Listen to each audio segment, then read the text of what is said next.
Today on the bench we're going to tie you up Tawny'S Boatman. Now we went up to the Caribou and visited the Caribou Flying Tackle, and Tawny was kind enough to give us one of her water boatman patterns, and it worked great for us. Make sure you have these materials ready before you tie the fly. For the hook we're going to use a Mustad C49S size 10 curved caddis hook, some 3/0 red thread to tie with, some small peacock chenille for the body, a strip of black sheet foam for the back, some emerald rainbow polar flash as the flash back, some pale olive stretch floss for the legs, and some hard as nail finish as the back coating. To start the fly off, I've taken my red thread and tied it in right to the rear of the hook, and I've gone quite a ways back. You got to go down the hook shank a little bit. Take about 10 strands, a nice little clump of your emerald rainbow polar flash, and tie it in at the tail to start. Take a strip of your black foam, and I've cut it into about a strip about 1/4 inch wide. It doesn't have to be too thick, but it's got to be thick enough to form the body. Tie it in right at the tail, and we'll pull this over the body after we tie it in. Now I've taken a strand of my small peacock chenille, and we're going to tie this in at the rear of the hook and form the body. And again, water boatmen have a fairly thick body, so I'll take 1 or 2 wraps to build this body up as I wrap it forward. And finish off about 1/4 inch from the eyelet. Now that the body's tied in, we're going to take our black foam that we had sitting off the back, bring it over the body and tie it off there.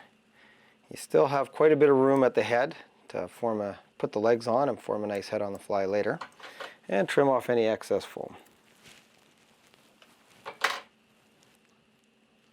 Now that we have the foam tied in and formed the body and the back, I'm going to take our polar flash we had sitting off the back of the hook and bring it straight over top of our back to form a nice flash back on this pattern. Water boatmen have a very defined flashy back when they store the oxygen to float up, so we want to put a nice flash on this fly. To put on the legs, I've taken my green stretch flex, or stretch floss. I'm actually going to tie it in a knot, so we have one little loop. Put the loop onto our hook and then just tighten it there. Once the loop's there, we're just going to tie around with our thread to form the legs. And it really doesn't matter if they point back or frontwards, they're just there for looks, for motion. The surprising part about this fly was actually the big red head that Tawny puts on it, but it seemed to be very effective. So what we're doing now is we've just got our legs there. I've just brought my thread forward. I've wrapped up a nice big red head on the fly, and we're just going to whip finish to finish it off. Now to finish the fly off, we're just going to cut our legs to size, and I'm usually make them about 1 inch long each. Really it's just again for movement and for show, and that's it. Just have the legs off the side.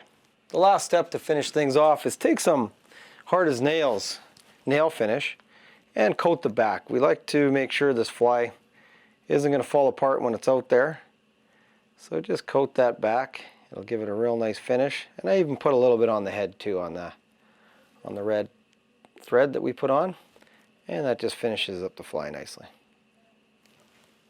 So that's Tawny's finished Boatman. I hope I did her proud. I know I modified it a little bit, Tawny, as I do with every other pattern, but it seemed to work very well. I think that flash on the back plus the red head really sets this fly apart. To watch all our latest Sport Fishing on the Fly episodes and to order Sport Fishing on the Fly merchandise, head to www.sfotf.ca, and if you would like to book an adventure like this one shown, head to ontheflyadventures.ca and book yourself the trip of a lifetime.